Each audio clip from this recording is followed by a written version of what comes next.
नमस्कार दोस्तों, आपका फिर से स्वागत है 5G ट्रैक सॉल्यूशन पर। तो please like, share and subscribe करें यूट्यूब चैनल को। तो ये इस वीडियो में हम आपके लिए लेके आए हैं जूनियर अकाउंटेंट, जो कि 2013 की भर्ती थी और 2015 में एग्ज़ाम हुआ था, जिसका पेपर फर्स्ट सॉल्यूशन करवा दिया है। ये है आपका पेपर सेकंड, ठीक है, जो कि आपके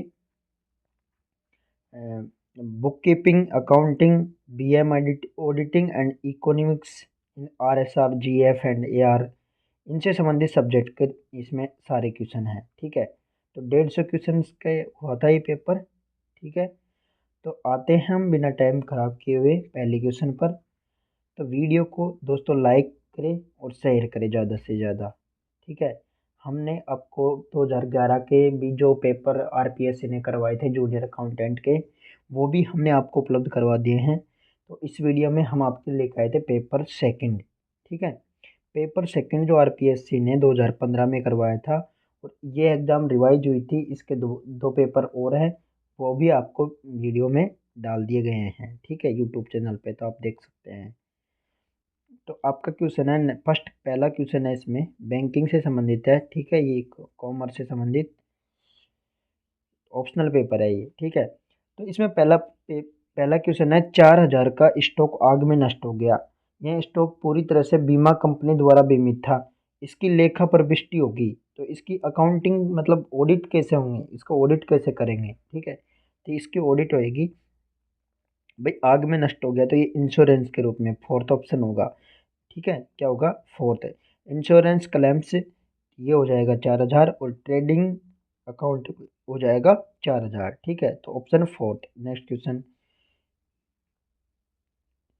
स्तंभाकार रोकड़ बही में लिखा जाता है, स्तंभाकार जो रोकड़ बही होती है ना, उसमें क्या लिखा जाता है, क्या मतलब क्या ऑडिट किया जाता है। लेखा का मतलब ऑडिट करना, तो क्या ऑडिट किया जाता है स्तंभाकार रोकड़ बही में। ठीक है, रोकड़ बही आपके चार प्रकार की होती है, साधारण रोकड़ बही, द्विस्तंभीय रोकड़ बही, त्रिस्तंभीय रोकड़ बही और खुदरा या लघु स्तंभीय रोकड़ बही। ठीक है, तो आपके इसमें हो जाएगा बट्टे सहित बैंक या नकदी दोनों का लेन देन लिखते हैं ना, उस बही को कहते हैं हम स्तंभाकार रोकड़ बही। ठीक है, साधारण रोकड़ बही में अपन लेन देन लिखते हैं बस। ठीक है, नेक्स्ट क्वेश्चन, 3550 की नकद बिक्री और 3505 के रूप में प्रविष्टि हो गई। ठीक है, कोई नकद बिक्री हुई थी 3505 रुपये की, तो वह गलती से 3505 रुपये में हो गई। ठीक है, प्रविष्टि हो गई मतलब ऑडिट हो गई वो, तो उसकी सुधार करने की प्रविष्टि कैसे करेंगे, सुधार करने के लिए कैसे लिखेंगे। तो इसमें आपके थर्ड क्वेश्चन है, तो इसमें आपके प्रविष्टि को सुधार कैसे करेंगे, तो ये बताना है आपको। तो ये होगा सस्पेंस में जाएगा ये खाता। ठीक है, सस्पेंस में आएगा 45, और फिर टू सेल्स में आएगा 45। ठीक है, तो क्या हो जाएगा, ऑप्शन सेकंड। नेक्स्ट क्वेश्चन, निम्न में से क्या संपत्तियों की लागत को कम नहीं करता। तो इनमें से क्या संपत्तियों की लागत को कम नहीं करता, ये बताना है आपको। संपत्तियों की लागत को कम नहीं करता, तो ये है बीमा। ठीक है, बीमा संपत्तियों की लागत को, इंश्योरेंस आपके लागत को, संपत्तियों की लागत को कम नहीं करता। ठीक है, इंश्योरेंस एलआईसी है। ठीक है, सबसे बड़ा आईपीओ लेके आता है एलआईसी, और एलआईसी की स्थापना हुई थी आपके 1 सितंबर 1956 को। कब हुई थी, 1 सितंबर 1956 को। नेक्स्ट, मुंबई में हेडक्वार्टर है। वृत्ति वार्षिकी विधि के तहत मूल्यह्रास की राशि अ, है, तो इनमें से कौन सी है मूल्यह्रास की राशि। ठीक है, वर्ती विधि के तहत बताना है आपको। किसके तहत बताना है, वर्ती विधि के तहत। तो इसमें होती है सभी वर्षों के लिए स्थिर होती है, क्या होती है, मूल्यह्रास की राशि होती है, वो सभी वर्षों के लिए क्या होती है, स्थिर। नेक्स्ट क्वेश्चन दिया हुआ है आपको। ठीक है, ये दिया हुआ है। ठीक है, क्या दिया हुआ है कि संपत्ति दिए रखी है, 1 जनवरी को 30,000, दिसंबर में नहीं दे रखी। दायित्व दे रखा है 13,000, और पूंजी दे रखी है दिसंबर 31 तक 16,500। तो वर्ष के दौरान स्वामी द्वारा 4,000 निकाल ली गई, हरण मतलब निकाल लिए, तो पूंजी की राशि 1 जनवरी को क्या होगी। तो ये पूंजी की राशि थी आपके 17,000, क्या थी, 17,000। नेक्स्ट क्वेश्चन, निम्न में से कौन सा सही है, आपको इसमें से क्वेश्चन बताना है, इनमें से कौन सा सही है। ठीक है, कौन सा सही है, ये सूत्र एक तरह का। तो इनमें से कौन सा सही है, तो ये है आपके माल बिक्री की लागत प्लस अंतिम स्टॉक प्लस प्रारंभिक स्टॉक बराबर करे। ठीक है, तो पहला ऑप्शन सही हो जाएगा। इसमें आपके क्या आ जाएगा, माल बिक्री की लागत प्लस अंतिम स्टॉक, ठीक है, प्लस माल लागत लागत में अंतिम स्टॉक में से प्रारंभिक स्टॉक घटाएंगे तो क्या आ जाएगा, अंतिम स्टॉक में से प्रारंभिक स्टॉक घटाएंगे और उसमें माल बिक्री की लागत जोड़ देंगे तो क्या आ जाएगा हमारे पास क्रय। तो ये कौन सा ऑप्शन हो जाएगा, फर्स्ट। नेक्स्ट क्वेश्चन, ब्याज कमाया लेकिन प्राप्त नहीं हुआ, तो ये इसको वर्गीकृत किया जाना चाहिए। तो इसको किस में वर्गीकृत करेंगे, इसको करेंगे उपार्जित संपत्ति में। किस में करेंगे, उपार्जित संपत्ति में। तो क्या आ जाएगा, ऑप्शन फर्स्ट आ जाएगा। क्या आ जाएगा, ऑप्शन फर्स्ट है। नेक्स्ट क्वेश्चन, तो दोस्तों वीडियो को like and share and subscribe करें। आपके लिए हम लेके आए हैं जूनियर अकाउंट के सारे पेपर और जो RSMSSB, ठीक है, और RPSC इनके जो एग्ज़ाम हैं उनके सारे paper with detailed solution official, मतलब ऑफिशियल पेपर है। तो आप इनको लाइक करें, शेयर करें एंड सब्सक्राइब करें। ठीक है दोस्तों, एग्जाम्स में वापस बार बार में क्वेश्चन रिपीट होते हैं। नेक्स्ट क्वेश्चन, अगर लाभ लागत का 1/4 हिस्सा है तो बिक्री में लाभ का क्या अंश होगा। भाई जब लागत का यानी कि क्रय मूल्य का कितना है, 1/4 है, ठीक है, मतलब 4 पे कितना है 1, तो 4 से क्या होना था 5, ठीक है। तो किस बिक्री में लाभ का अंश क्या होगा, लाभ का अंश होगा 5 पे 1, कितना होगा 5 पे 1, तो 5 पे 1 होगा तो क्या हो जाएगा 1/5, यानी कि option number third. Next question, फिर अपने नेक्स्ट क्वेश्चन है, औसत खंड का मुख्य उद्देश्य क्या है। तो औसत खंड की बात हो रही है इसमें, तो इसका मुख्य उद्देश्य क्या होता है, इसका उद्देश्य होता है अल्प बीमा को अतोत्साहित करना। क्या, अल्प बीमा को अतोत्साहित करना, यानी कि जो नष्ट संपत्ति है, नष्ट संपत्ति के मूल्य से अधिक नहीं करना। ठीक है। नेक्स्ट क्वेश्चन, निम्न में से कौन सा लेखांकन अवधारणा नहीं है। तो इनमें से कौन सा लेखांकन, लेखांकन मतलब ऑडिटिंग की अवधारणा इनमें से कौन सी नहीं है, आपको ये बताना है। ठीक है, ये है आपके प्रणालीगत अवधारणा। कौन सी है, प्रणालीगत अवधारणा। ठीक है, ये नहीं है इसमें, तो ये दूसरी है। अब मैं आपको बता देता हूँ, जैसे लेखा ऑडिटिंग की कितनी अवधारणा होती है। जैसे होती है बिजनेस एंटिटी होती है, मनी मैनेजमेंट होती है, गोइंग कंसर्न होती है, अकाउंटिंग पीरियड होता है, कॉस्ट कंसेप्ट होता है, ड्यूलिटी एस्पेक्ट होता है, ठीक है, रियलाइजेशन कंसेप्ट होता है, एक्रूअल कंसेप्ट होता है, ठीक है, मैचिंग कंसेप्ट होता है। तो मैंने आपको जितनी भी अवधारणा थी ऑडिटिंग की वो बता दी, आप नोट कर सकते हैं। तो ये इसमें कौन सी नहीं आएगी, ये चालू व्यवसाय को कहते हैं going concern, duality except, duality aspect concept होता है, ठीक है, और अस्तित्व संबंधी अवधारणा ये रही। ठीक है, तो नेक्स्ट क्वेश्चन पे आते हैं हम, परिणामी हानि के दावे के संदर्भ में बिक्री पर सकल लाभ प्रतिशत ज्ञात करने का सूत्र कौन सा है, इनमें से सकल लाभ प्रतिशत ज्ञात करने का सूत्र।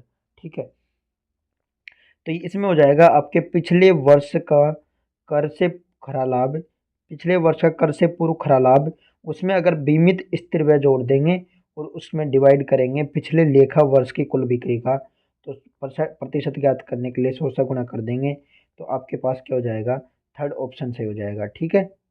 नेक्स्ट क्वेश्चन, निम्न में से मूल्यह्रास लेखांकन की विधि कौन सी है।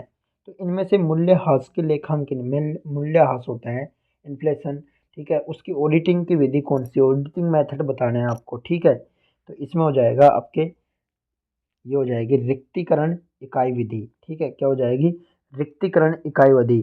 क्या होती है भाई, ये प्राकृतिक संसाधनों को पृथ्वी से निकालने के जो खर्च को निर्धारित करने के लिए जो विधि का यूज किया जाता है वो कहलाती है रिक्तीकरण इकाई विधि। ठीक है, अभी आपके लेखांकन मूल्यह्रास की लेखांकन की कितनी विधि होती है। ठीक है, तो ये होती है सीधी रेखा विधि, ठीक है, गिरावट की शेष राशि वाली विधि, और ये फिर आपके एक और हो जाती है साल में अंकों का योग, ठीक है, उत्पादन की इकाइयाँ, तो इनको इनके लिए आपके लेखांकन की विधि हो जाती है। नेक्स्ट क्वेश्चन, जब दो फर्म आपस में मिल जाती है, ठीक है, क्या कह रहे हैं ये, कि जब दो फर्म आपस में मिल जाती है तो आपके सामान्य रिजर्व होता है ना वो हस्तांतरित हो जाता है।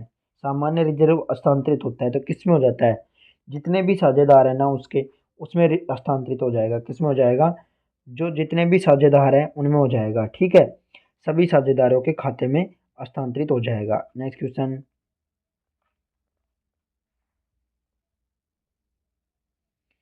एबेसद है बराबर के साझेदार है। अब यहाँ पे आपके चार साझेदारों की बात हो रही है, ए बी सी डी, यानी कि ए बी सी डी।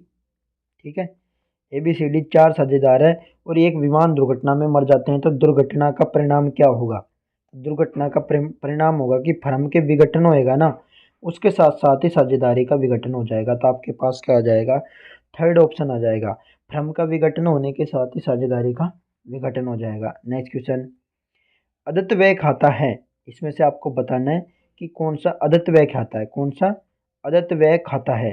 तो ये आज आपको हो जाएगा व्यक्तिगत खाता। कौन सा व्यक्तिगत खाता क्या होता है, अदत्त व्यय को कहते हैं आउटस्टैंडिंग एक्सपेंस। ठीक है, क्या कहते हैं, आउटस्टैंडिंग एक्सपेंस।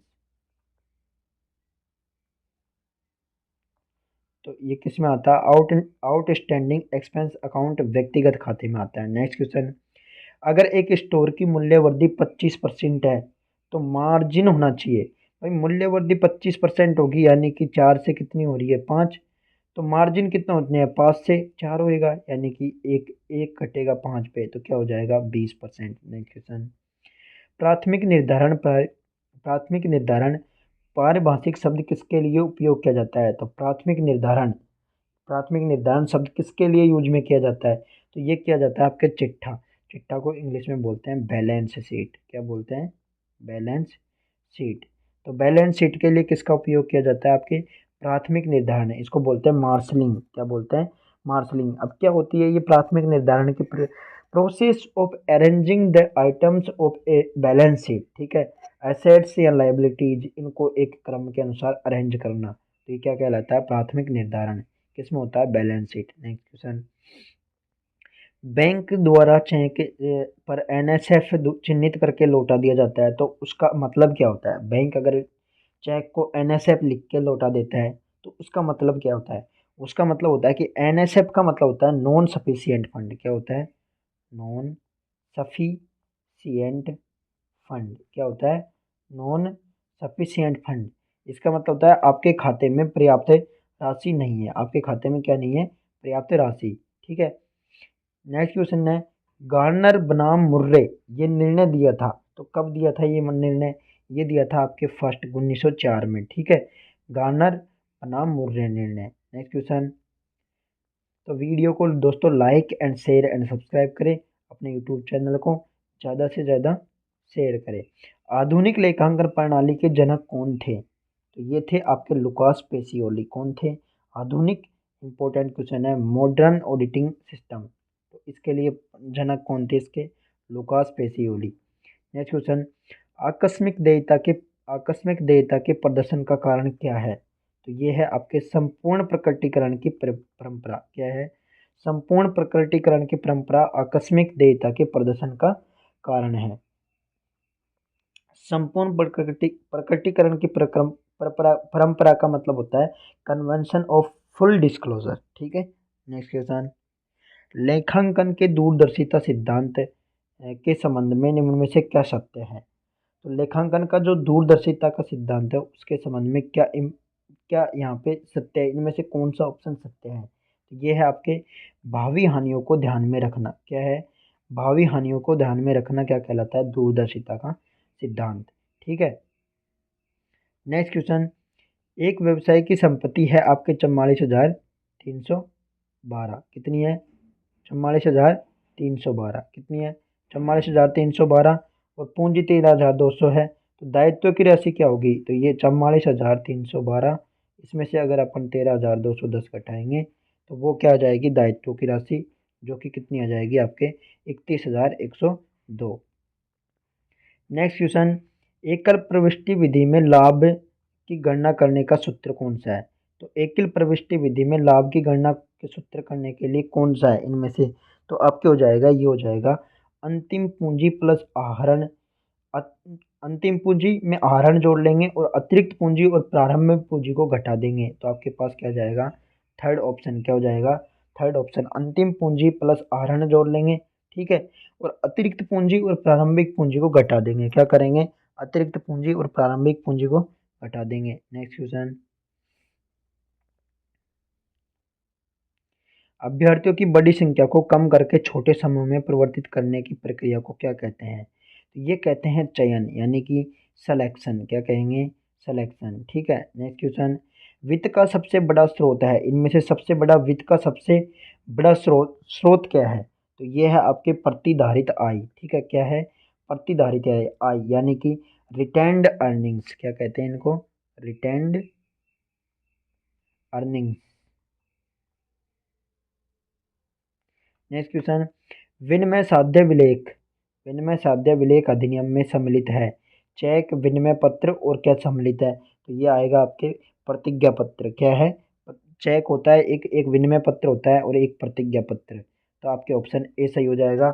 विनिमय साध्य विलेख अधिनियम में क्या क्या होते हैं, चेक होता है, विनिमय पत्र होता है और प्रतिज्ञा पत्र। नेक्स्ट क्वेश्चन, विनिमय साध्य विलेख का भुगतान देय होगा, तो जो विनिमय साध्य विलेख होता है उसका भुगतान किस पे दिया जाता है, वो दिया जाता है आपके परिपक्वता पर। किस पे दिया जाता है, परिपक्वता पे, यानी कि मैच्योरिटी पर। किस पे, मैच्योरिटी पर, ठीक है।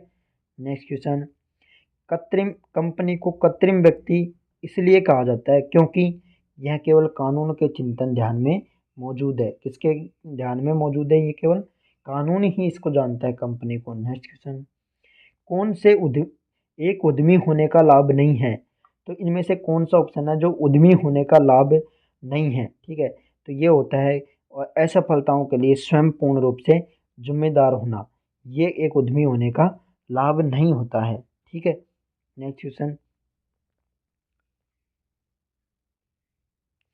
सामाजिक उत्तरदायित्व में सम्मिलित है, इनमें से सामाजिक उत्तरदायित्व में कौन सा एक सम्मिलित है, आपको ये बताना है कि सामाजिक उत्तरदायित्व में कौन सा सही है।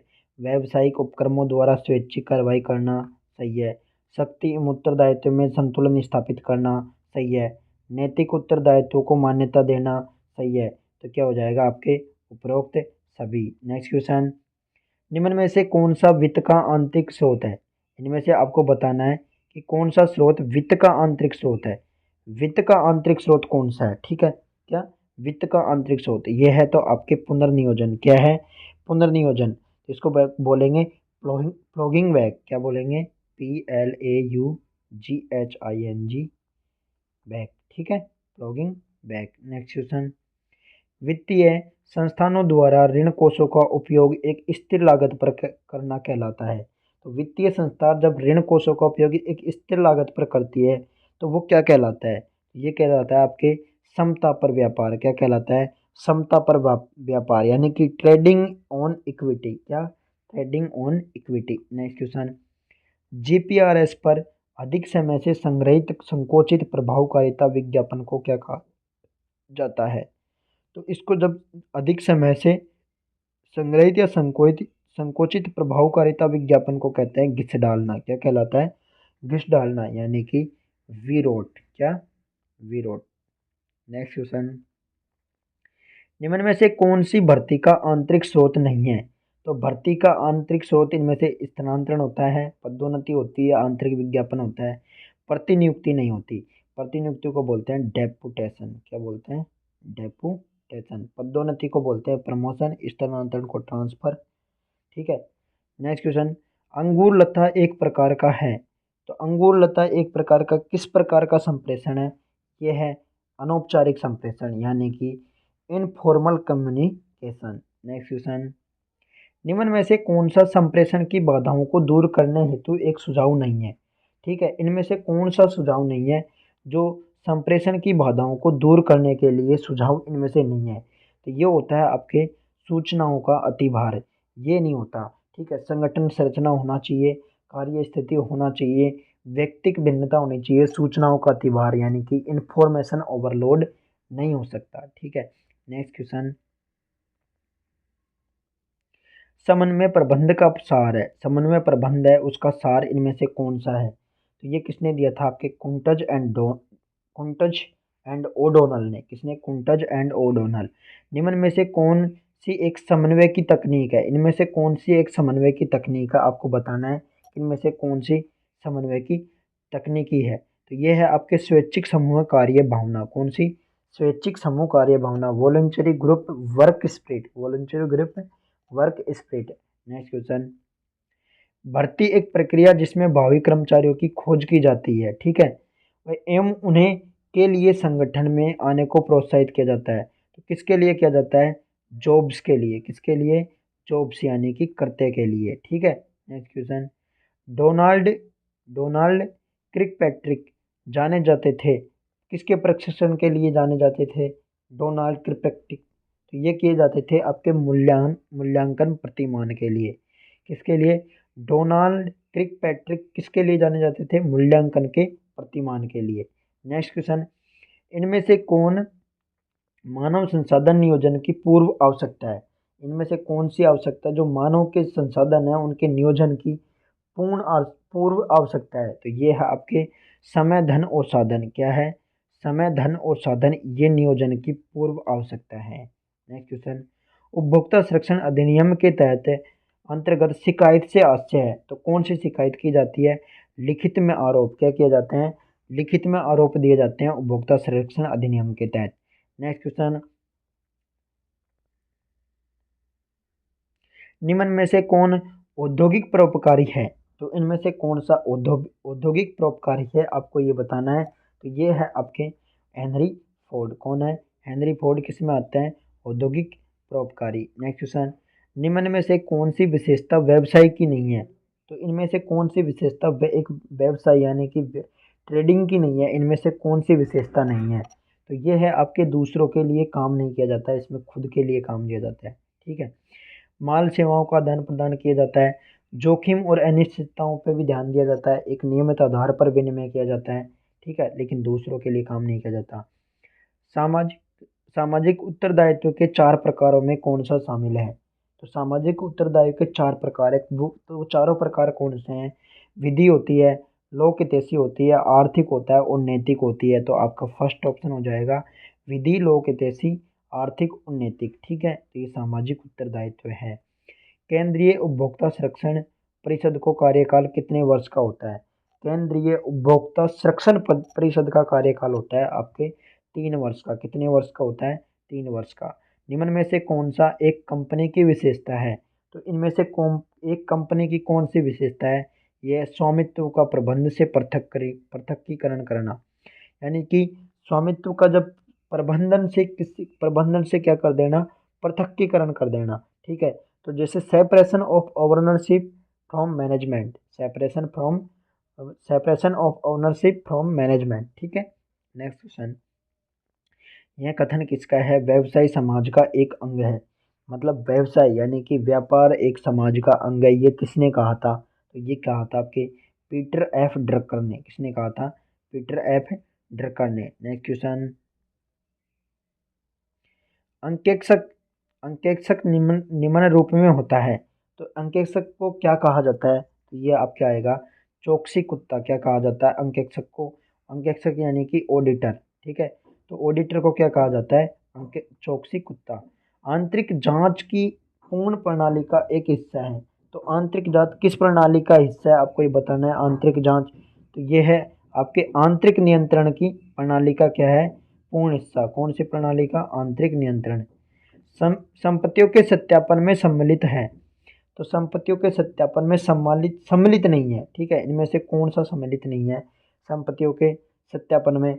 तो ये है आपके संपत्तियों के बाजार में उपलब्धता की जांच करना, ये इसमें सम्मिलित नहीं है। क्या नहीं है?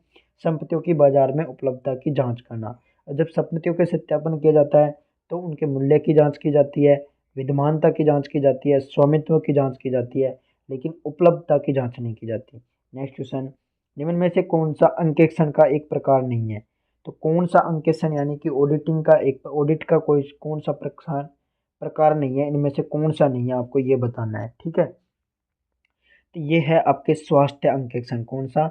Health auditing. क्या? हेल्थ ऑडिट इसमें प्रकार नहीं है। कार्य कुशलता होता है, औचित्य होता है, अंतरिम भी होता है। नेक्स्ट क्वेश्चन, चार्टेड अकाउंट अधिनियम कब आया था? चार्टेड अकाउंटेंट अधिनियम कब पारित हुआ था? तो ये हुआ था आपके 1949 में। कब हुआ था? 1949। अशुद्धियों के प्रकार में क्या सम्मिलित नहीं है? तो सम्मिलित नहीं है ये बताना है आपको, इनमें से कौन सा अशुद्धियों के प्रकार में सम्मिलित नहीं है। तो ये है आपके कम्युनिकेशन की एरर्स ऑफ कम्युनिकेशन, ठीक है, यानी कि संप्रेषण की अशुद्धियाँ। अंकेशन प्रलेखन संपत्ति है, तो इनमें से कौन सा अंकेशन प्रलेखन संपत्ति बतानी है आपको। कौन सा अंकेशन अंकेशन प्रलेखन संपत्ति है, तो इनमें से कौन सी है? तो ये किसकी है? अंकेक्षक की, यानी कि ऑडिटर की है। किसकी है? ऑडिटर की। नेक्स्ट क्वेश्चन, निम्न में से कौन सा अंकेशक अभिमत का एक प्रकार नहीं है? तो अभिमत का इनमें से कौन सा अंकेशन का प्रकार नहीं है, आपको ये बताना है इसमें। तो ये है आपके आरक्षित अभिमत। कौन सा? रिजर्व्ड। आपके रिजर्व्ड ओपिनियन नहीं है। क्या नहीं होता? रिजर्व्ड ओपिनियन नहीं होता, ठीक है। नेक्स्ट क्वेश्चन, परिमित अभिमत होता है, ठीक है, प्रतिकूल अभिमत होता है और अस्वीकरण अभिमत होता है। नेक्स्ट क्वेश्चन, एक फर्म की संपत्तियों का मूल्य दायित्वों रिजर्व संतुलन एवं प्रावधान एवं अर्जित लाभ राशि एवं व्यवसाय की हानि के सत्यापन को, तो इन सब के मूल्य का सत्यापन, दायित्वों का सत्यापन, रिजर्व सत्यापन, प्रावधान, अर्जित लाभ राशि एवं व्यवसाय की हानि के सत्यापन को क्या कहते हैं इनमें से? तो ये है आपके चिट्ठा अंकेक्षण। क्या कहलाता है? चिट्ठा, यानी कि बैलेंस शीट की ऑडिटिंग क्या कहलाती है? बैलेंस शीट की ऑडिटिंग क्या कहलाती है? बैलेंस शीट की ऑडिटिंग। अंतिम अंकेक्षण के नियोजन चरणों के दौरान अंकेक्षक को लगा कि अनुपयुक्त अंकेक्षण सुझाव की प्रायिकता बहुत अधिक है, तो अंकेक्षक कैसे इस समस्या को हल करने के लिए अंकेक्षण योजना में संशोधन करेगा? तो कैसे संशोधन करेगा? तो ये उनको करना पड़ेगा आपके परिचयन जोखिम में कमी। क्या करेगा? परिचयन जोखिम में कमी करेगा, यानी कि डिक्रीज द डिटेक्शन रिस्क। क्या कहलाएगा? डिटेक्शन की जो रिस्क होगी उसको डिक्रीज करेगा। नेक्स्ट क्वेश्चन, सभी आय और व्यय खातों के संतुलन का प्रमाणन शेष प्रमाणन के रूप में जाना जाता है। तो कौन से प्रमाणन के रूप में जाना जाता है सभी आयों के? तो ये कहलाता है आपके अवैयक्तिक खाता बही में। किस में जाता है? सभी आय और व्यय खातों का संतुलन करने के प्रमाणन का जो शेष किस में जाता है? अवैयक्तिक खाता बही के प्रमाणन के रूप में। नेक्स्ट क्वेश्चन, सार्वजनिक कंपनी का अंकेक्षक किसके द्वारा नियुक्त किया जाता है? तो सार्वजनिक कंपनी होती है, उसका जो ऑडिटर होता है किसके द्वारा नियुक्त किया जाता है? ये आपके किया जाता है अंशधारियों द्वारा। किसके द्वारा किया जाता है? सार्वजनिक कंपनी का ऑडिटर अंशधारी, यानी कि शेयर होल्डर। किसके द्वारा? शेयर होल्डर्स के द्वारा, ठीक है, शेयर होल्डर्स के द्वारा। नेक्स्ट क्वेश्चन, आंतरिक नियंत्रण और आंतरिक जांच में संबंध है। अब आंतरिक नियंत्रण और आंतरिक जांच है, इनमें एक दूसरे से क्या संबंध है आपको ये बताना है। तो इनका संबंध है, आंतरिक नियंत्रण में आंतरिक जांच सम्मिलित है। क्या? आंतरिक नियंत्रण में क्या होती है? आंतरिक नियंत्रण में आंतरिक जांच होती है, ना कि आंतरिक जांच में आंतरिक नियंत्रण। तो आंतरिक नियंत्रण में क्या होती है? जांच, ठीक है, क्या होती है? जांच। तो फिर हम आते हैं नेक्स्ट क्वेश्चन पर। अंकेक्षक को जो प्रतिवेदन प्रस्तुत करना होता है, अंकेक्षक होता है मतलब अंकेक्षक यानी कि ऑडिटर, वो अपनी प्रतिवेदन यानी कि रिपोर्ट किसको प्रस्तुत करता है? तो ये करते हैं आपके नियोक्ता अधिकारी को। किसको करते हैं? नियोक्ता अधिकारी की, यानी कि अपॉइंटिंग अथॉरिटी को। किसको? अपॉइंटिंग अथॉरिटी को। हम कंपनी अंकेक्षक को निम्न अधिकार प्राप्त है। तो कंपनी का जो ऑडिटर होता है उसको कौन सा अधिकार प्राप्त होता है? ये होता है सूचना एवं स्पष्टीकरण मांगने का अधिकार। कौन सा होता है? इन्फॉर्मेशन, और जो इन्फॉर्मेशन एंड एक्सप्लेनेशन, इनको मांगने का अधिकार किसके पास होता है? आपके ऑडिटर के पास। नेक्स्ट क्वेश्चन, अंकेक्षक द्वारा वित्तीय विवरण अंकेक्षक के लिए जो कार्यपत्रों का निर्माण किया जाता है क्या कहलाता है? तो जो ऑडिटर होता है वह वित्तीय विवरण के लिए, जो अंकेक्षण के लिए, ऑडिट के लिए जो कार्यपत्रों का निर्माण करता है उसको क्या कहते हैं? तो वो आपके कहलाता है अंकेक्षक द्वारा स्वामित्व। क्या कहलाता है? अंकेक्षक द्वारा स्वामित्व, यानी ओवर्ड बाय ऑडिटर। क्वेश्चन, अंकेक्षक कार्यक्रम तैयार किया जाता है। अंकेक्षण का जो कार्यक्रम होता है वो किसके द्वारा तैयार किया जाता है? तो ये किया जाता है आपके ऑडिटर द्वारा ही किया जाता है, यानी कि अंकेक्षण द्वारा ही। भारत में चिट्ठा अंकेक्षण का पर्याय है। तो चिट्ठा यानी बैलेंस शीट की जो ऑडिटिंग की जाती है वो किसका पर्याय किसका पर्याय है? तो वो होता है वार्षिक अंकेक्षण का, यानी कि एनुअल ऑडिट करते हैं उसका क्या होता है ये प्राय पर्याय। नेक्स्ट क्वेश्चन, एक क्लर्क के कार्य को दूसरा क्लर्क स्वतः जांचता है तो वह क्या कहलाता है। जब एक क्लर्क के कार्य को दूसरा क्लर्क जांचता है तो वह क्या कहलाता है आपके, तो वह कहलाता है आंतरिक जांच। ये इंपॉर्टेंट है।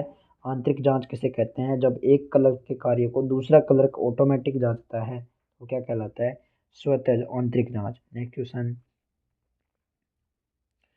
लेखा परीक्षण को परिभाषित किया जाता है तो इनमें लेखा परीक्षण को किसके रूप में परिभाषित किया जाता है आपको ये बताना है। तो ये किया जाता है आपे लेखा पुस्तकों का परीक्षण करना, क्या कहलाता है लेखा परीक्षण को।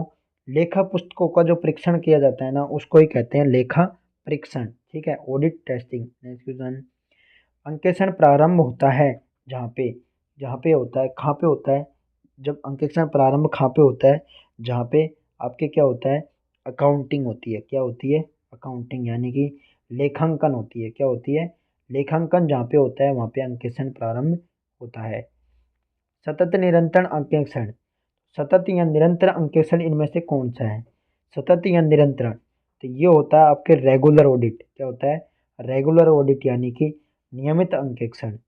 प्रमाणन से संबंधित है, इनमें से कौन सा प्रमाणन से संबंधित है, तो ये आपके हो जाएगा नगद प्राप्तियां हैं, नगद भुगतान होता है, क्रेडिट लेन देन होता है, तो ये हो जाएगा आपके उपरोक्त सभी, यानी कि नगद प्राप्तियां, नगद भुगतान और क्रेडिट लेन देन आपके किस में आते हैं ये प्रमाणन से।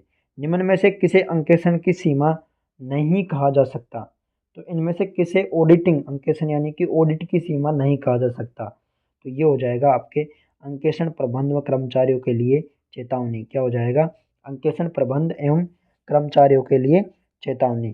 Question to management and employees, क्या हो जाएगी आपके अंकेक्षण की सीमा नहीं है, आपके केवल अपनी राय प्रकट करता है, सही है, सभी कपटों का प्रकटीकरण नहीं होता, ठीक है, अंकेक्षण कर्मचारियों की ईमानदारी का प्रमाण पत्र नहीं होता, तो इसमें क्या हो जाएगा आपके थर्ड ऑप्शन।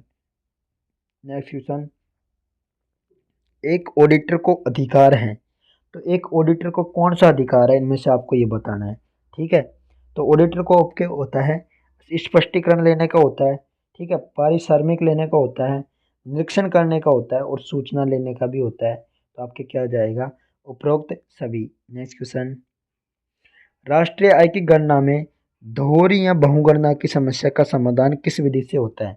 जब राष्ट्रीय आय की गणना होती है तो उसमें दोहरी या बहुगणना की समस्या का समाधान होता है, तो वह किस किस विधि से उसको सॉल्यूशन करते हैं, तो वो किया जाते हैं आपके सेकंड, किससे होता है सेकंड विधि से, यानी कि मूल्यवर्धन, यानी कि वैल्यू एडिड, किससे होता है वैल्यू एडेड, कैसे किससे होता है वैल्यू एडेड यानी मूल्यवर्धन।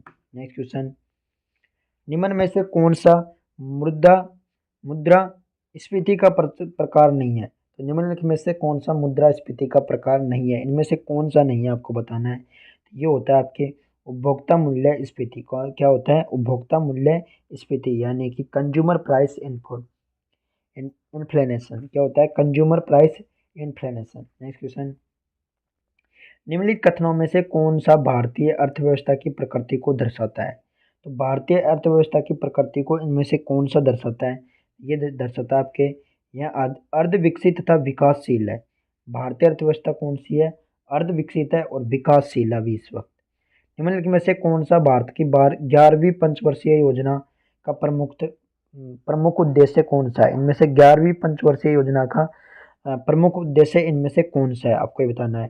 तो ये होगा आपके to achieve high and inclusive growth, यानी कि ऑप्शन सेकंड उच्च समावेशी विकास प्राप्त करना क्या कहलाएगा, उच्च समावेशी विकास प्राप्त करना क्या कहला आपके इसका उद्देश्य किसका है 11वीं पंचवर्षीय योजना का, ठीक है।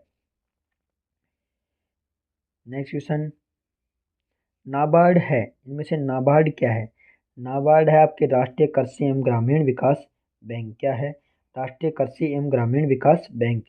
भारत में औद्योगिक उत्पादन में वृद्धि हेतु हाल ही में जो कदम उठाए गए उनका फोकस किस पे है, भारत में जब औद्योगिक उत्पादन में वृद्धि हेतु जो हाल ही में कदम उठाए हैं उनका फोकस किस पे है, तो वो है आपके व्यवसाय में आने वाले व्यवधानों को हटाने के लिए, कौशल विकास के लिए, मेक इन इंडिया के लिए, तो क्या हो जाएगा उपरोक्त सभी, ठीक है, सभी के लिए।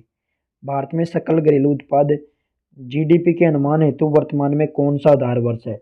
जीडीपी के जो अनुमान करते हैं उसके लिए भारत में, भारत की बात हो रही है, तो भारत में आधार वर्ष कौन सा है? तो ये है आपके 2011-12। गत कुछ वर्षों में विश्व ने भारत सरकार की नीतियों में प्रमुख बदलाव देखे हैं, ठीक है। विश्व ने भारत सरकार की नीतियों में क्या देखे हैं बदलाव? तो निम्नलिखित में से सर्वाधिक महत्वपूर्ण नीतिगत परिवर्तन कौन सा है? तो इनमें से सबसे महत्वपूर्ण नीतिगत परिवर्तन कौन सा हुआ है? प्रत्यक्ष विदेशी निवेश की सीमा को विभिन्न क्षेत्रों में बढ़ाया गया है। क्या है?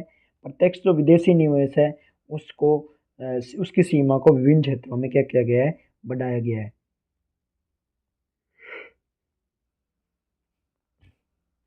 नेक्स्ट क्वेश्चन है, भारत की सकल बचतों में निम्नलिखित में से किस क्षेत्र का योगदान सर्वाधिक है? तो भारत की जो सकल बचत है उसका किस क्षेत्र में योगदान सबसे अधिक है? सबसे ज़्यादा योगदान किस में है?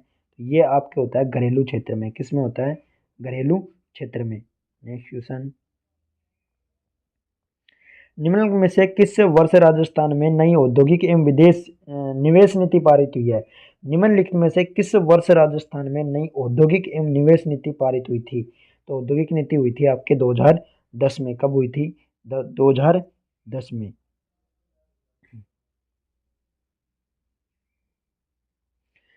संतुलित बजट को बढ़ावा देने हेतु निम्नलिखित अधिनियमों में से कौन सा भारत सरकार द्वारा पारित किया गया? तो इनमें से कौन सा भारत सरकार ने संतुलित बजट को बढ़ावा देने के लिए पारित किया है? तो इनमें से कौन सा पारित किया है? ये किया है आपके राजकोषीय उत्तरदायित्व एवं बजट प्रबंधन अधिनियम। कौन सा किया है? राजकोषीय उत्तरदायित्व एवं बजट प्रबंधन अधिनियम, fiscal responsibility and budget management act, ठीक है। नेक्स्ट क्वेश्चन, निम्नलिखित में से कौन सा उद्देश्य राष्ट्रीय कृषि नीति 2000 से संबंधित है? तो राष्ट्रीय कृषि नीति जो 2000 आई थी उससे इनमें से कौन सा संबंधित है? ठीक है, तो ये है आपके कृषि क्षेत्र में 4% प्रति वर्ष समृद्धि दर प्राप्त करना, सही है। जैव विविधता को बढ़ावा देना, सही है। समानता के साथ विकास जो किसानों को लाभ दे सके, सही है। तो क्या हो जाएगा? उपरोक्त सभी। भारत में सार्वजनिक क्षेत्र का योगदान है। तो भारत में सार्वजनिक क्षेत्र का योगदान क्या है? तो ये है आपके पूंजी निर्माण में वृद्धि करते हैं, आधारभूत संरचना में वृद्धि करते हैं, क्षेत्रीय असमानताओं में कमी करते हैं। तो उपयुक्त सभी। तो क्या हो जाएगा आपके?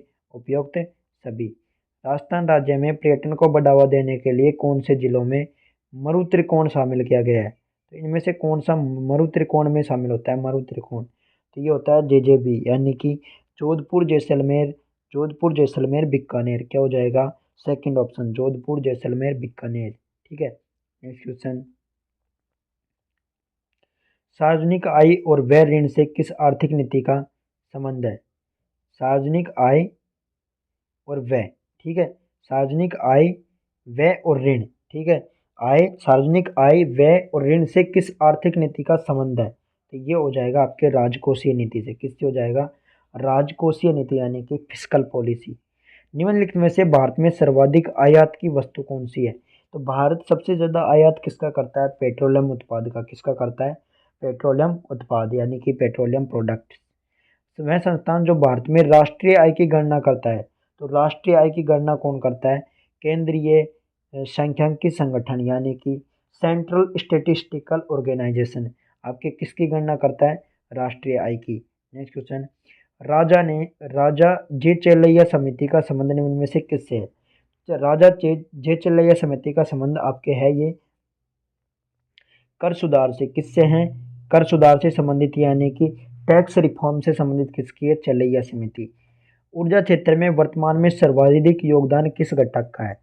तो ऊर्जा क्षेत्र की बात हो रही है आपके, तो ऊर्जा क्षेत्र किस में है सबसे ज़्यादा? तो ऊर्जा क्षेत्र के लिए आपके थर्मल के लिए। किसके लिए सर्वाधिक योगदान किसका है? थर्मल का। वर्तमान में भारत के कुल निर्यातों में से किस देश का सर्वाधिक हिस्सा है? तो निर्यात में देश का सर्वाधिक हिस्सा किसमें था, यानी कि निर्यात सबसे ज़्यादा किसके साथ करता है भारत? तो ये है आपके अमेरिका के साथ, यूएसए के साथ। किसके साथ? यूएसए, यानी कि संयुक्त राज्य अमेरिका के साथ। नेक्स्ट क्वेश्चन, JNNURM का विस्तृत रूप है। इनमें से कौन सा रूप JNNURM का है? तो ये है जवाहरलाल नेहरू राष्ट्रीय शहरी नवीकरण मिशन। क्या है? जवाहरलाल नेहरू राष्ट्रीय नेशनल अर्बन रिन्यूएबल मिशन, ठीक है, शहरी नवीनीकरण मिशन। नेक्स्ट क्वेश्चन, निम्नलिखित में से कौन सा राजकोषीय नीति का उद्देश्य नहीं है? इनमें से राजकोषीय नीति का उद्देश्य इनमें से कौन सा नहीं है? तो ये है आपके बफर स्टॉक में वृद्धि करना। क्या? बफर स्टॉक में वृद्धि करना राजकोषीय फिस्कल पॉलिसी का उद्देश्य नहीं होता है, ठीक है। राष्ट्रीय आय की पुनर्वितरण में वृद्धि करना, रोजगारों की वृद्धि करना, विनियोग की दर में वृद्धि करना, ये सब होता है। भारत में पहले औद्योगिक नीति की घोषणा किस वर्ष में हुई थी? तो औद्योगिक नीति भारत में सबसे पहले कब आई थी? तो ये आई थी औद्योगिक नीति 1948 में। कब आई थी? 1948, 1948। निम्न में से कौन सा मानव विकास का माप इनमें से कौन सा नहीं है? तो मानव विकास का माप इनमें से कौन सा नहीं है? तो ये है आपके थोक मूल्य सूचकांक। क्या नहीं है? थोक मूल्य सूचकांक, यानी कि होलसेल प्राइस इंडेक्स। क्या? Wholesale price index. जीएनपी और जीडीपी में क्या अंतर है? तो आपको जीएनपी और जीडीपी में अंतर बताना है। ये होता है नेट इनकम फ्रॉम अब्रॉड, ठीक है। क्या होता है? नेट इनकम फ्रॉम अब्रॉड, यानी कि विदेशों से प्राप्त विशुद्ध आय को, यही जीएनपी और जीडीपी में अंतर होता है, ठीक है। प्रत्येक राज्य कर्मचारी का अवकाश लेखा रखा जाता है। तो जब प्रत्येक राज्य कर्मचारी है, उसका अवकाश, कब अवकाश लेना है, कब नहीं लेना, तो इसका पूरे का ऑडिट किस में रखा जाता है? तो ये आपके रखा जाता है फर्स्ट में, परिशिष्ट सेकंड क के प्रपत्र फर्स्ट में। किस में रखा जाता है? परिशिष्ट सेकंड क के प्रपत्र संख्या फर्स्ट में, यानी कि अपेंडिक्स, जो आपका इन्फॉर्म नंबर 1 है, अपेंडिक्स सेकंड ए, अपेंडिक्स सेकंड ए का जो फॉर्म नंबर क्या है? 1, ठीक है। नेक्स्ट क्वेश्चन, अराजपत्रित राज्य कर्मचारियों का अवकाश का लेखा किसके द्वारा लिखा जाता है? तो जो अराजपत्रित यानी कि नॉन गजेटेड एम्प्लॉयज होते हैं, उनके अवकाश का लेखा कौन रखता है? तो वो रखता है आपके हेड ऑफ ऑफिस, यानी कि कार्यालय अध्यक्ष। जो उस कार्यालय का अध्यक्ष होगा, वो उनके अवकाश का लेखा रखता है। नेक्स्ट क्वेश्चन, एक राज्य कर्मचारी अपने अवकाश लेखों में अधिकतम कितने दिनों का उपार्जित अवकाश जमा रख सकता है? तो उपार्जित अवकाश मैक्सिमम की बात हो रही है, मैक्सिमम कितने दिनों तक ले सकता है? यह आएगा आपके 300 दिनों तक एक कर्मचारी उपार्जित अवकाश ले सकता है। नेक्स्ट क्वेश्चन, एक राज्य कर्मचारी जो असाधारण अवकाश पर है, ठीक है, किस पर है? असाधारण अवकाश पर, तो वो क्या होगा? वो किसी प्रकार के अवकाश वेतन का अधिकारी नहीं होगा। मतलब जब असाधारण अवकाश पर अगर है, तो उसको कोई भी छुट्टी का वेतन नहीं मिलेगा। नेक्स्ट क्वेश्चन, एक राज्य कर्मचारी को कितना विशेष असमर्था अवकाश स्वीकृत किया जाता है? ये कह रहे हैं आपके विशेष असमर्था अवकाश कितना दिया जाता है एक राज्य कर्मचारी को? राजस्थान की बात हो रही है, तो ये मैक्सिमम आपके 24 महीने कितने दिया जाता है? मैक्सिमम 24 महीने आपके विशेष असमर्था अवकाश स्वीकृत किया जाता है, 24 महीने। एक महिला राज्य कर्मचारी को प्रसूति अवकाश कितने दिन का स्वीकृत किया जा सकता है? तो प्रसूति अवकाश एक महिला कर्मचारी को कितना दिया जाता है? 180 दिन। कितना दिया जाता है? 180 दिन। नेक्स्ट क्वेश्चन, सामान्यतः एक सरकारी कर्मचारी प्रतिनियुक्ति पर निरंतर कितनी अवधि तक रह सकता है? तो प्रतिनियुक्ति पर यानी डेपुटेशन पर कितनी अवधि तक रह सकता है एक सरकारी कर्मचारी कितने दिन तक रह सकता है? 4 साल तक। कितने प्रतिनियुक्ति पर कितने साल तक रह सकता है? 4 वर्ष तक। निम्न में से कौन सा प्रविष्टि सेवा पुस्तिका में नहीं की जाती? तो निम्न में से कौन सी प्रविष्टि सेवा पुस्तिका में नहीं की जाती? इनमें से कौन सी नहीं की जाती? तो ये आपके पीरियड ऑफ कैजुअल लीव, ठीक है, पीरियड ऑफ कैजुअल लीव, यानी कि आपके आकस्मिक अवकाश की जो अवधि है, उसको प्रविष्टि सेवा पुस्तिका में नहीं की जाती उसकी, ठीक है। निम्न में से किस श्रेणी के कर्मचारी हेतु सेवा पुस्तिका का संधारण आवश्यक नहीं है? तो किस श्रेणी के कर्मचारी की बात होती है सेवा पुस्तिका का संधारण आवश्यक नहीं है? तो किसके लिए नहीं है? आपके फर्स्ट सेकंड थर्ड, इनमें से कोई भी नहीं। ना तो कर्मचारी का करता चतुर्थ श्रेणी का, ना सिपाही का, ना मुख्य सिपाही, किसी का नहीं किया जाता। क्या जाएगा आपके फोर्थ। नेक्स्ट क्वेश्चन, राज्य राज्य सेवा के विभिन्न नियमों के अंतर्गत सक्षम प्राधिकारी के अधिकारों का प्रयोग करने हेतु अधिकारित सूची किस परिशिष्ट में दी गई है? ठीक है, तो ये अधिकारिता सूची किस परिशिष्ट में दी गई है? सक्षम प्राधिकारियों के अधिकार, किसके, सक्षम प्राधिकारी के अधिकारों का प्रयोग किसमें दी गई है, ये आपके, तो ये दी गई है आपके अपेंडिक्स 9 में, यानी कि फर्स्ट ऑप्शन अपेंडिक्स 9 में, किसमें दी गई है, अपेंडिक्स 9 में। परिशिष्ट 9, राजस्थान सिविल सेवा, राजस्थान सिविल सेवा कार्य ग्रहण काल नियम 1981 निम्न में से किस किस पर प्रभावी नहीं होते। जो राजस्थान सिविल सेवा के जो नियम है वो 1981 वाले, वो किस पर प्रभावी नहीं होते, आपको ये बताना है। तो ये आपके वर्क चार्ज कर्मचारी पे नहीं होते, सही बात है। आकस्मिक व्यय मद से भुगतान किए जाने वाले कर्मचारी पर नहीं होते। अनुबंध के अनुसार भर्ती किए जाने कर्मचारी या सरकार की पूर्णकालिक सेवा में नहीं होने वाले व्यय पर, तो ये आपके ऑप्शन हो जाएगा उपरोक्त सभी। तो उपरोक्त जो कर्मचारी दिए गए हैं वर्क चार्ज कर्मचारी, ठीक है, आकस्मिक व्यय मद से भुगतान करने वाले कर्मचारी, इन पर ये नियम लागू नहीं होते। नेक्स्ट क्वेश्चन, तक की अवधि के लिए अस्थायी स्थानांतरण हेतु कोई कार्य ग्रहण समय स्वीकार नहीं होगा। तो कौन सा कार्य, कोई कार्य ग्रहण समय स्वीकार नहीं होगा, तो कब कौन सा स्वीकार नहीं होगा, ये हो जाएगा आपके 180 दिन, क्या हो जाएगा, 180 दिन स्वीकार नहीं होगा, ठीक है, अस्थायी स्थानांतरण हेतु 180 दिन तक। नेक्स्ट क्वेश्चन, जब एक सरकारी कर्मचारी जो पदस्थापन के आदेशों की प्रतीक्षा कर रहा है, ठीक है, तो का स्थानांतरण किसी दूसरे स्थान पर कर दिया जाए जिसका कारण उसका निवास स्थान बदल जाता है, तो ऐसे राज्य कर्मचारी को कितने दिन का कार्य ग्रहण कार्य काल दिया होगा जिसमें यात्रा अवधि भी सम्मिलित हो। तो कितने दिन का होता है ये आपके, 4 दिन में। 4 दिन के अंदर उनको, एक सरकारी कर्मचारी जो पदस्थापन, क्या, पदस्थापन के आदेशों की प्रतीक्षा कर रहा है और अचानक उसका ट्रांसफर हो जाता है, तो वो निवास स्थान बदल जाता है, तो कितने दिन के अंदर कार्य ग्रहण करना हो, तो ये आपके होगा 4 दिन। नेक्स्ट क्वेश्चन, जब पूर्ण कार्य ग्रहण दिवस का लाभ लिए बिना कोई राज्य कर्मचारी नए पद का कार्य ग्रहण करे तो शेष कार्य ग्रहण दिवस है। जब पूर्ण कार्य ग्रहण दिवस का लाभ लिए बिना कोई नए पद का कार्यभार ग्रहण करे तो शेष कार्य ग्रहण दिवस इनमें से क्या होगा, तो वो होगा आपके उपार्जित अवकाश खाते में जोड़ दिए जाएंगे। तो उसके उपार्जित अवकाश जितने भी होंगे, ठीक है, उनके क्या होंगे, उपार्जित अवकाश जितने भी होंगे उनको क्या कर दिए जाएंगे, ऐड कर दिए जाएंगे। जिन कर्मचारियों का भुगतान सरकार द्वारा नियंत्रित स्थानीय निधि से किया जाता है वे राजस्थान सेवा नियम के कौन से प्रावधानों से शासित होंगे। भाई उनको, जिनको पेमेंट किससे किया जाता है, नियंत्रित स्थानीय निधि से, इससे नियंत्रित स्थानीय निधि से किया जाए, तो वो प्रावधान किस में आएंगे आपके, ये आएंगे आपके राजस्थान सेवा नियम के अध्याय 1 से, ठीक है, 1 से 12 तक, किससे आएंगे, 1 से और 12 तक के जो नियम है उनमें आएंगे ये, ठीक है।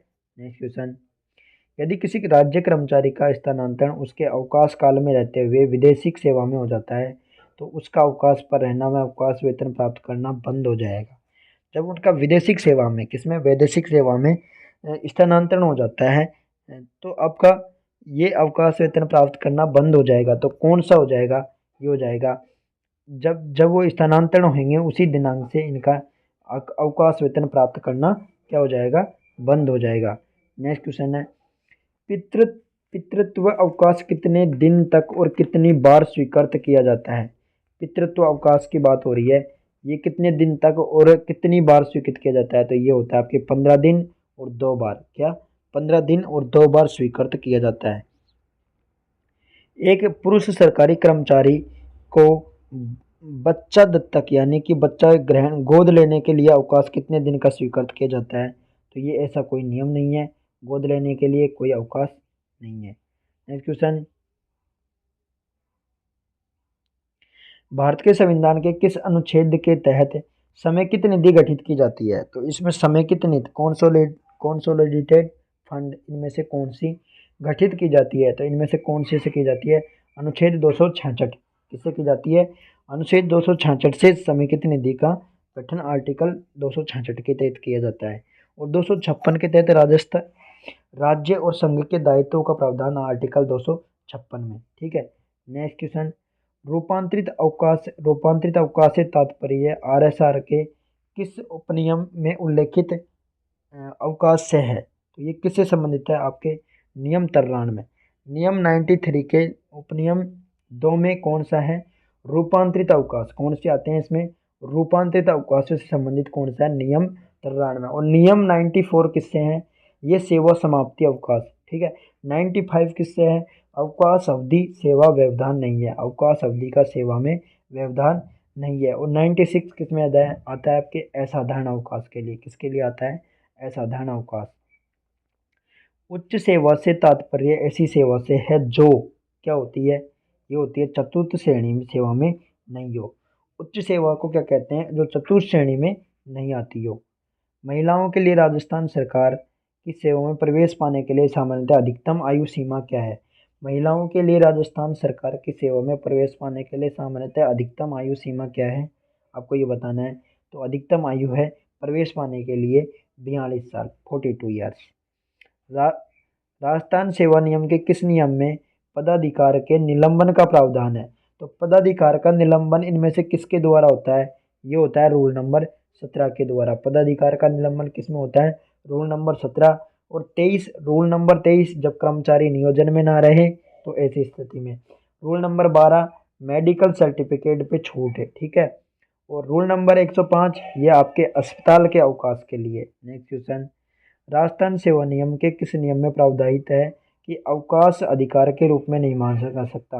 अवकाश यानी कि अवकाश अधिकार के रूप में नहीं मांगा सकता, ये किस नियम में लिखा हुआ है, तो ये आपके लिखा हुआ है रूल नंबर 59। किस में लिखा हुआ है, रूल नंबर 59 में, ठीक है।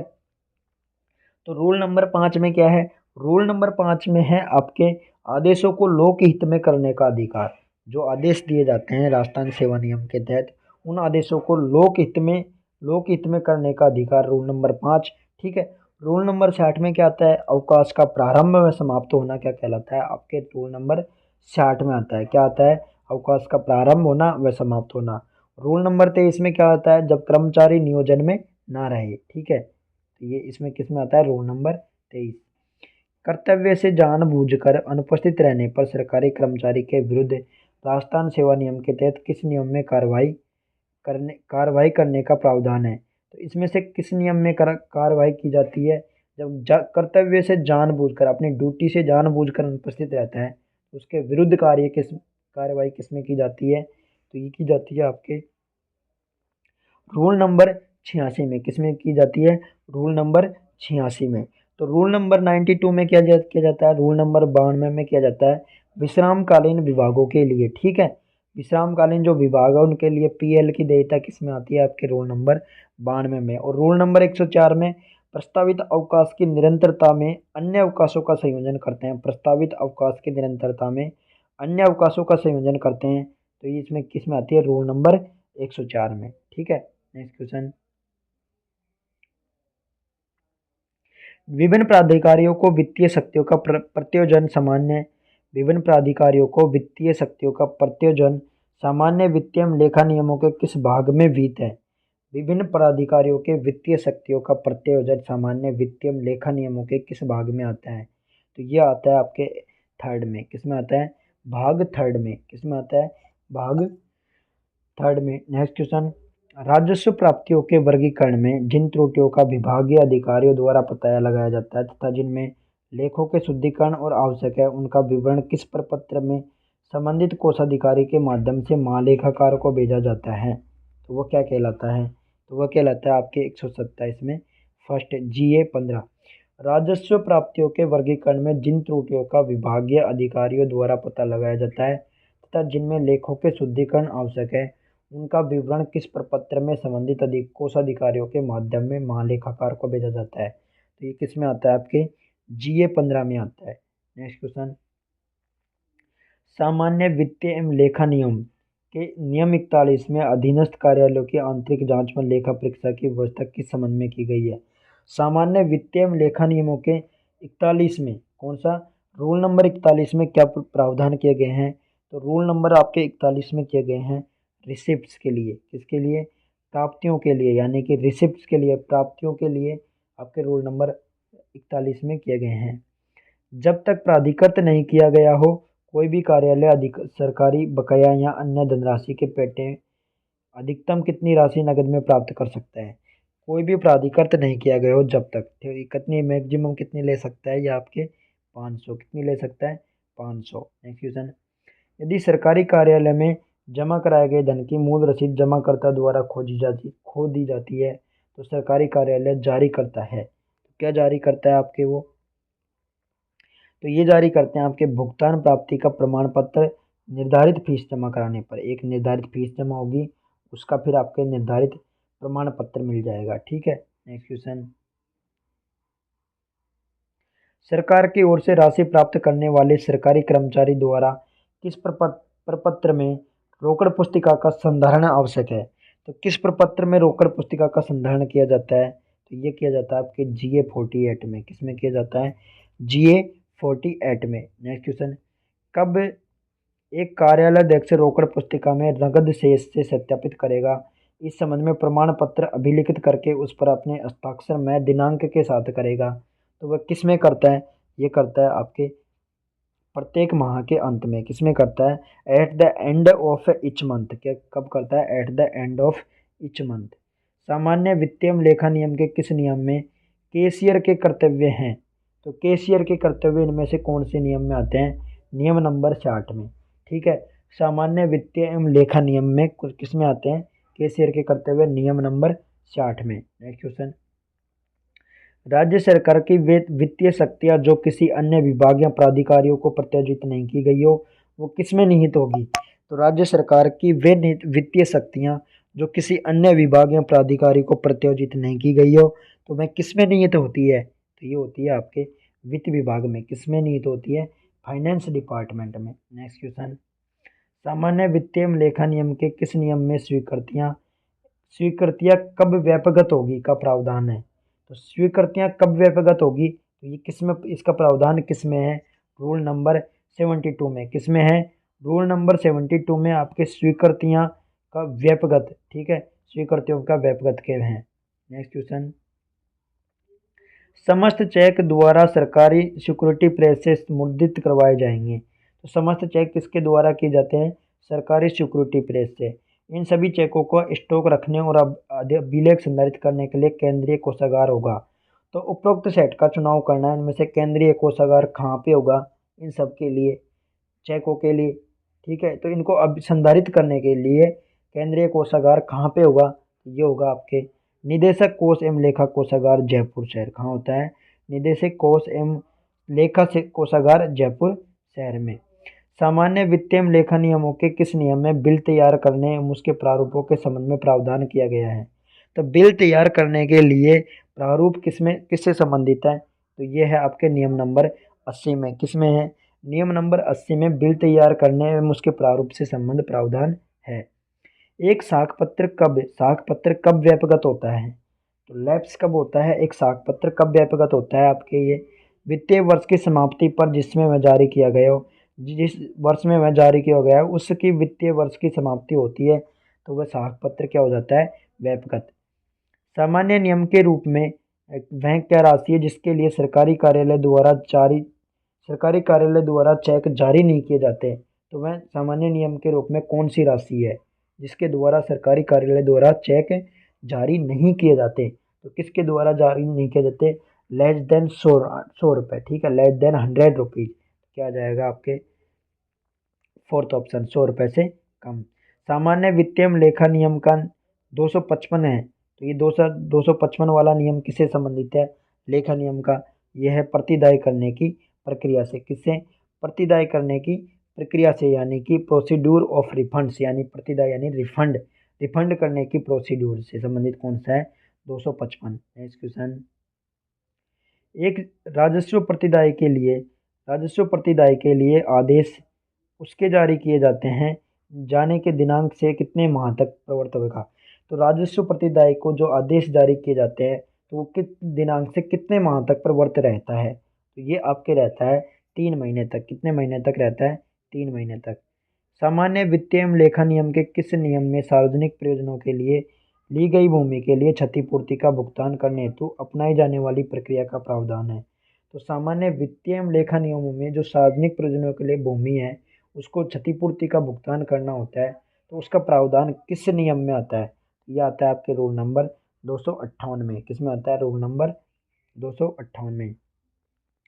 निम्नलिखित मामलों में किस मामले में निम्नलिखित मामलों में किस मामले में निर्मुक्त अनुदानों के लिए उपयोजन प्रमाण पत्र प्रस्तुत करना जरूरी होता है?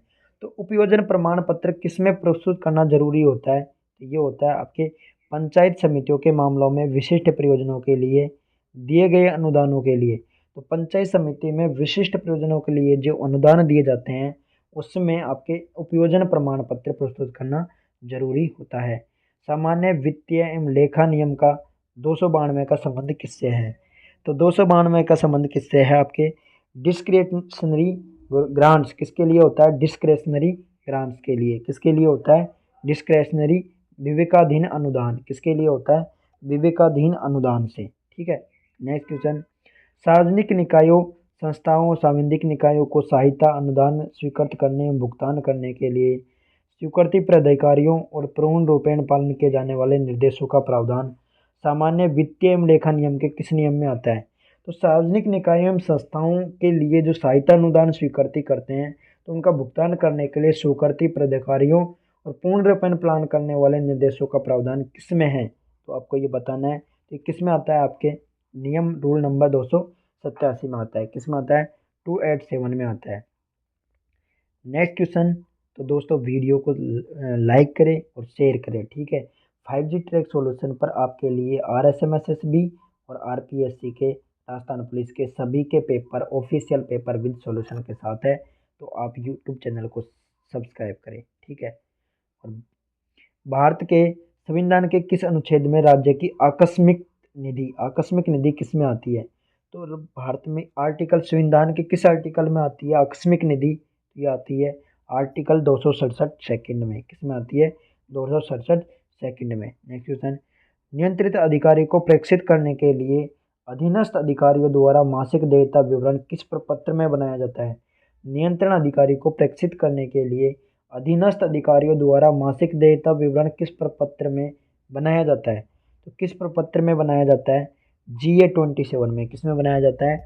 मासिक दे दिया जाता है, मतलब मासिक जो दे दिया जाता है उसका विवरण किस प्रपत्र में बनाया जाता है? GA 27 में। किस में बनाया जाता है? GA 27। विभागाध्यक्षों के कार्यकालों में रखे गए लेखों की आंतरिक जांच निदेशक एवं निरीक्षण विभाग द्वारा की जाती है। यदि कोई गंभीर अनियमितताएं पाई जाती है तो उसकी सूचना किसको भेजी जाती है? तो अगर गंभीर अनियमितताएं पाई जाती है किसी कार्य में, आंतरिक जांच निदेशक निरीक्षण विभाग द्वारा जांच की जाए तो उसमें अनियमितताएं पाई जाए तो उसको सूचना किसको भेजी जाती है? तो उसकी सूचना आपके वित्त विभाग एवं संबंधित प्रशासनिक विभाग किसको भेजी जाती है? वित्त विभाग को भेजी जाएगी या आपके जो संबंधित प्रशासनिक विभाग होगा उसको भेजी जाएगी। ठीक है। तो ऑप्शन थर्ड सही है। लोक निधि से व्यय की जाने वाली सभी सुविधाओं या करारों का करार करने के लिए शक्ति प्राप्त अधीनस्थ प्राधिकारियों द्वारा पालन किए जाने वाले सामान्य सिद्धांत सामान्य वित्तीय एवं लेखा नियम के किस नियम में दिए हैं? तो लोक निधि से जो व्यय की जाने वाली सभी सुविधाओं या करारों को करने के लिए शक्ति प्राप्त या अधीनस्थ प्राधिकारियों द्वारा पालन किए जाने वाले सिद्धांत किस में है? किस नियम, कौन से नियम में सिद्धांत है ये? तो ये है आपके रूल नंबर 19 में। किस में है? रूल नंबर 19 में। सामान्य वित्तीय एवं लेखा के कौन से नियम में है? 19 में। लेखाधिकारियों द्वारा या सहायक लेखाधिकारियों या लेखाकारों या कनिष्ठ लेखाकारों के कर्तव्य एवं दायित्व। ठीक है। तो लेखाधिकारियों एवं सहायक लेखाधिकारियों, लेखाकारों, कनिष्ठ लेखाकारों के कर्तव्य एवं दायित्व किन परिशिष्टों में है? तो इनके कर्तव्य एवं दायित्व किस में है? तो ये है आपके परिशिष्ट 4 एवं 5 में। किस में है? परिशिष्ट 4 एवं 5 में। तो ये आपके लिए आपके ऑप्शन, आपका जो पेपर है सेकंड पेपर, ठीक है, 2015 वाली वैकेंसी का सेकंड पेपर है, वो आपको मैंने complete solution with detailed solution के साथ करवाया है। तो आप वीडियो को like and share and subscribe करें दोस्तों। धन्यवाद।